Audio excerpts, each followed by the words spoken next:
Ano? Kurapika, gising ka na ba talaga? Kurapika! Gon, Gising ka na, mabuti naman. pasensya na. Nag-alala patuloy kayo. Leorio, ano nangyari sa akin pagkatapos? Nawalan ka ng malay simula nung nangyari yon. 3 araw ka nang tulog sa ospital na to. Ganun pala.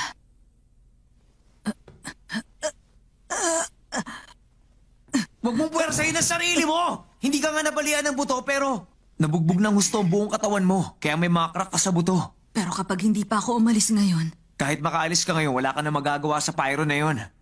Halata namang yung mga mata mo ang habol niya mula nung una pa lang. ayokong paniwalaan ang bagay na yan. Hindi magagawa yun sa akin ng tunay na pyro. Kurapika! Hindi. Pero baka namang totoong nakaligtas nga si Pyro sa trahedyang nangyari sa amin. Mali ka! Kung siya nga ang kaibigan mo na si Pyro, hindi niya magagawa sa'yo ang ganyang kalupit na bagay. Oo, tama ka.